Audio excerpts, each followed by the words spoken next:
Shut up, compressor. Hey everyone, Matt here with Duke's Models. Are you all ready to talk about Bandai and Star Wars? Because I sure as hell am.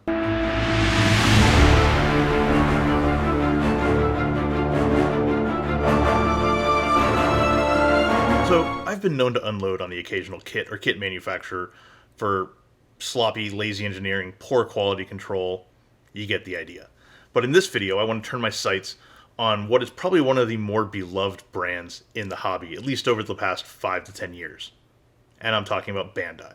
Now, for those of you who have been living under a rock and building nothing but shitty old Revell kits or Airfix kits for the last decade, Bandai is one of the premier modeling kit manufacturers out there.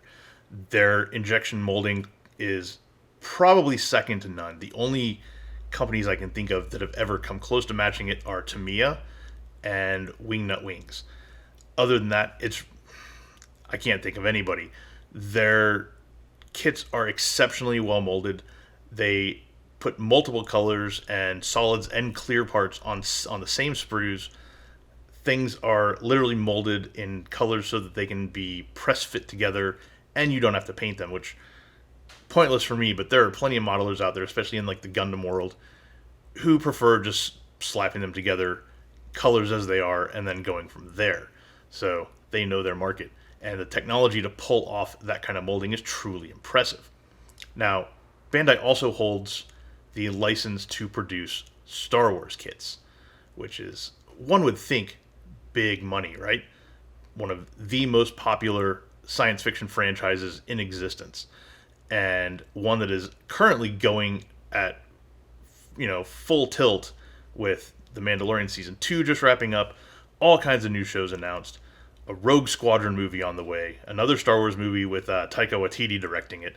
Like, there's a lot going on. There's a lot to be interested in.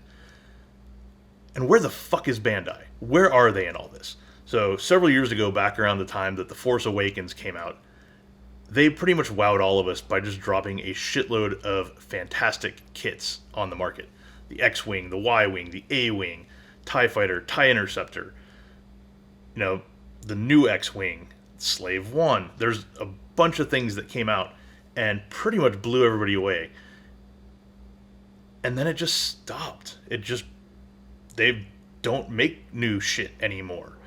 Like, when The Last Jedi came out, there were several new shit, and, we can argue about that movie all you want, but there were several interesting new ships in that movie.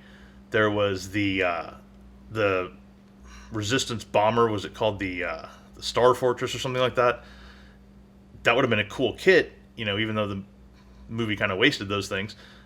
There were new A-Wings. There was the crazy TIE thing that Kylo Ren flew. Like, several different possibilities of cool shit. There was that big flying wing Star Destroyer thing. There was the, was it the Dreadnought that they had to take out at the beginning? That would have been cool to have a kit of, too. The Raddus. I mean, shit, there's so many. And then I don't think there was anything new in The Rise of Skywalker, literally at all. But we have the Mandalorian. We have the Razor Crest. We have the kick-ass Mandalorian ships that have the wings that kind of flip up when it lands. We have a bunch of classic stuff that has never been touched. The Shuttle Tidarium, the 4-wing shuttle from Rogue One, the U-wing. I mean, I know they made like a little fucking tiny thing that can fit on a business card, but where's like a real kit of the U-wing, Why don't we have that? And I mean, I could go on and on and on about shit they haven't made. They never made the ACT from Rogue One, the cargo transport version of the AT-AT. They never made shit from Rebels. I would love to have a reasonably sized kit of the Ghost. I would love to have a Chopper kit to go along with like the R2s of the world, because let's face it, Chopper is one of the better droids in the entire franchise, along with AP5. Best Alan Rickman impersonation I've ever seen, by the way. But I mean, like, where's Darth Maul's ship? Where are all of the cool like Republic transports from the Clone Wars? They're sitting there. Where's Anakin's pod racer? I know that everyone has their problems with the Phantom Menace, but that pod racer was fucking cool. And not that hard to make a kit of the damn thing, right? And Bandai's just been sitting on their ass, not doing a damn thing for years. Like, I think the last new kits they came out with were like a Death Star the size of a fucking racquetball. Who wants a Death Star the size of a racquetball? Give me one that's like this big, that's lit, that I can do all kinds of fun shit with. Not like this little thing that looks like a, shitty little desk ornament. Now, I realize that Bandai has given us some really cool shit along the way. The 172nd Millennium Falcon is awesome. The 1/144th AT-AT, even though it's smaller than I would like, is also awesome. All their 172nd fighters and whatnot, they're great if you like 1/72nd scale. The problem, though, is twofold. First of all, they stopped making any new shit at all, and they stopped producing the old shit. Like, apparently Y-Wings are going for $100 on eBay now. Why? Make more fucking Y-Wings. People love Y-Wings. Make more of them. And so, yeah, on the one hand, they're squandering the cash cow they already have. They've already tooled the Y-Wing. Make more of them. It's not that fucking hard. They sell. People love them. People love to build them. Make more. Do it with all the shit that is basically impossible to find nowadays. TIE interceptors, TIE fighters, X-Wings, you name it. Make it. You have it. You have the tools. Not that hard. Just pump them out. If you can't, maybe subcontract out to somebody who can. I'm sure others would love to have a hand in the Star Wars pie and help you produce more of these kits if for some reason you can't keep up because you're too busy making fucking cup noodles and PlayStations. But the production issue is just one problem that I have with Bandai. There are two more, and I think when you combine all three of them together, they basically make a situation where Bandai is, through their own inaction, actively holding back not only modelers, but I think the Star Wars franchise as a whole, to some extent.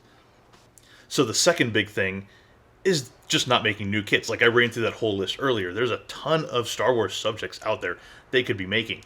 Where the fuck is Luke's land speeder? Where is Han Solo's speeder from the Solo movie? Why aren't these out there? I mean, fucking Revell managed to put together some sort of trash kit in time for the Solo movie. Bandai could blow that thing out of the water, but they just don't. There are so many subjects out there that just go untouched, and there is a massive void that could be filled easily by them, and is currently being filled to an extent by 3D printing and essentially like garage cottage industry types who are putting together some truly amazing kits, but they're also either amazingly expensive or you have to have a 3D printer and one that can print big enough to really do these things justice, which is a pretty small slice of the modeling pie, to be honest. And so when you don't have these new kits coming out, when you don't have these things to engage people's interest, or maybe even help bring new modelers into the hobby because they love the shit out of, I don't know, the Ghost from Rebels. And they would build that if they could get a kit of it, but they can't, and all they see is the Millennium Falcon, which has been tooling around for like 40 some odd years now, and maybe isn't as resonant with the younger generation. It's a lost opportunity. And for the rest of us fans who just want to build cool shit, right now there's just not a huge selection. I mean, you can only build so many X-Wings and TIE fighters. After a while, it just kind of gets old, especially when they're that big. Which brings me to my third point. Make bigger kits. Make larger scales. I want a 1/32nd scale X-Wing. Give me that, and I will buy the shit out of it. Give me a 1/24th scale A-Wing. Not that hard. Why was the AT-AT 1/144 scale? Like, it's yay big. Cool. Make it 1/72nd scale, and all of a sudden, you're talking like 1.5 feet tall. Super imposing. Charge whatever you want for it. People are going to buy it because it's a fucking AT-AT that's 2 feet tall. Not that hard. And if you're worried about the cost of these things and, blowing that through the roof, simplify the inside. Simplify the internals. Like the 1/144th one has a ton of little internal mechanisms that you have to build up for kind of no reason. And they could sure as hell simplify that. Maybe not make it quite as articulated or something like that to keep the, the price and the parts count low enough to actually eke out a solid margin from it. Whatever. I'm not in the business development side of what Bandai is doing. All I know is there's not much out there they're making right now that I want to build because it's too fucking small. Again, the Death Star the size of a racquetball. No, I don't want that. A Star Destroyer that can fit on a business card. No, I don't want that. The what was it, the ATM-6, the like gorilla-looking walkers from The Last Jedi? Again, can stand on a business card. Why? Why not make one that's 1/144th? That's, put it next to an AT-AT and see how big the fucking thing is. Give me a 1/72nd or 1/48th U-wing. Like, there is a market out there for these things. There is completely a market. They would sell like crazy. Everybody has been clamoring for these things basically since Bandai started kitting Star Wars subjects. And it's always been 1/72nd scale, unless it's, a somewhat larger ship like the Slave One, which isn't even that big of a ship. And then it gets dumped into 1/144 scale. Or 1/350th or 1/700, whatever. Like, we start getting into like ship and starship scales at that point. And then I think with like some of the Star Destroyers, stuff is like 1/500,000th or... Come on, guys. Give us model kits, not little desk trinkets. So I don't mean this as an indictment of Bandai as a whole. I mean, the company puts out great products. They have, world-class injection molding technology. When you get sprues from Bandai, you know they're going to be good. It's one of the few companies out there where you don't have to kind of, play Russian roulette every time you buy a kit. It's basically like Tamiya, you open it up, you know you're going to get some sort of quality in the box, right? Even if it is a little fucking tiny kit, it's going to go together better than any other little tiny fucking kit you've ever built. That says a lot. But those 3 points, they're not producing enough of the kits they already have the molds cut for. They're not making new subjects, and they keep making small-ass little rinky-dink shit as opposed to something that actually has presence. And even if they still keep making the little rinky-dink shit, great, there are people who love that. There's a whole bunch of modelers who want larger things, and Bandai is not serving that market. And as long as they hold that sweet, sweet license from Lucasfilm, other companies can't get in on either. So it's basically left to cottage industry 3D printing, garage resin kits. And while those are fun, they're not the same thing, and they have a very limited audience. And you have to really throw down in terms of either just straight up cash or investing in 3D printing technology to really enjoy them, or even just to access them in general. And none of this is doing the hobby or Star Wars fans or potential new modelers any favors whatsoever, because it's just the same shit that's been sitting out there for years now. They're not investing in building the stuff that will increase the sales and bring more people into the fold and kind of create this virtuous cycle where Bandai gets known as the Star Wars kit company that does the badass stuff. And oh my god, did you see what they released? Well, I've built this, this, and this, and oh my god, I have to get out there and get that 1/35th. I have to get out there and get that 1/35th scale Republic transport, because that thing is amazing. So that's pretty much my take. By sitting on their hands and not really supporting this license that I'm sure they're paying a fuckload of money for, Bandai's basically doing the modeling community and the industry itself no real favors. And it sucks. It sucks ass. It's really frustrating. I know that I, for one, would love to be able to branch out beyond 80-year-old military subjects, and something like Star Wars would be a hell of a fun sandbox to play in, but there is nothing this size out there that I can play with. Unless I want to go ahead and purchase some sort of, 3D printed cottage industry type thing that, again, while cool, it's not going to have Bandai's precision and injection molding, and it's not going to have the joys of slathering styrene with, Tamiya extra thin and melting and welding it together, all that kind of stuff. It's basically a different kind of model building at that point.